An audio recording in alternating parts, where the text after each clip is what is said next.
कोणत्या पापासाठी कोणती शिक्षा मिळते? जाणून घ्या गरुड पुराणात काय लिहिले आहे. कोणता नरक भोगावा लागतो ते जाणून घ्या. असे म्हणतात की प्रत्येक व्यक्तीला त्याच्या कर्माचे फळ नक्कीच मिळते, मग ते पाप असो वा पुण्य. चांगले कर्म केले तर पुण्य मिळते, त्याचप्रमाणे वाईट कर्म केले की पाप केले तर नरक भोगावे लागते. गरुड पुराणात याच तपशिलावर वर्णन केले आहे. एखाद्या व्यक्तीला मृत्यूनंतर कोणती शिक्षा मिळते आणि वाईट कृत्य केल्याबद्दल त्याला कोणता नरक भोगावा लागेल हे देखील यात सांगितले आहे. याविषयी जाणून घेऊया. जे लोक इतरांकडून पैसे चोरतात, जे लोक इतरांचे पैसे लुटतात किंवा इतरांच्या संपत्तीचा अपहार करतात, ते महान पापी मानले जातात.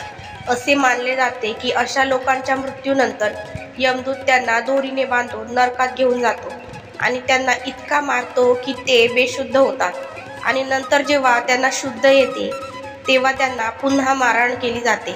मोठ्यांचा गैरवापर करणारे, ज्येष्ठांचा अपमान करणारे कधीही सुखी नसतात. त्यांना त्यांच्या कृत्याची शिक्षा याच जन्मीच मिळते.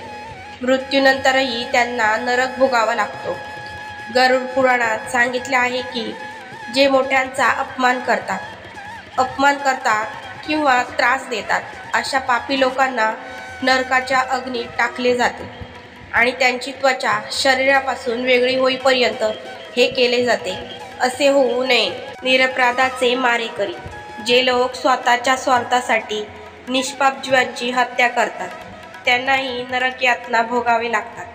गरुड पुराणात सांगितले आहे की जे निष्पाप प्राणीमात्रांना मारून त्याची इच्छा पूर्ण करतात त्यांना नरकात अत्यंत कठोर शिक्षा दिली जाते.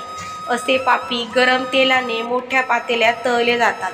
पती पत्नी स्वार्थाने एकत्र राहतात. असे म्हणतात की असे पती पत्नी एकमेकाची गरज असेल तोपर्यंतच एकमेकासोबत राहतात किंवा जोपर्यंत एकमेकाचे पैसे खाऊ शकतात तोपर्यंतच एकत्र राहतात.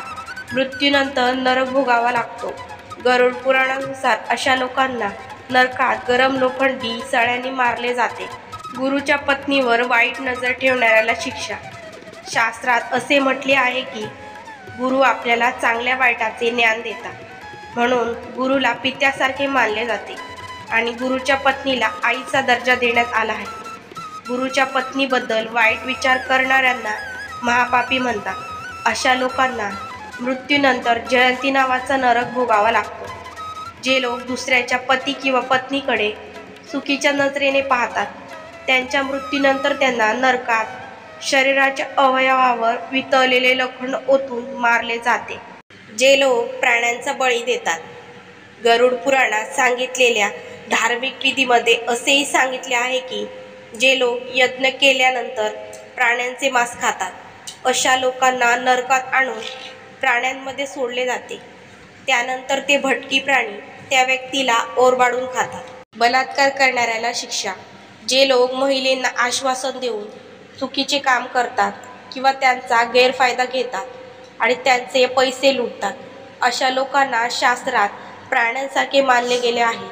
नरकातही त्यांना प्राण्यांप्रमाणे वागवले जाते आणि विष्ठा आणि मूत्राने भरलेल्या घाणेरड्या विहिरीत टाकले जाते.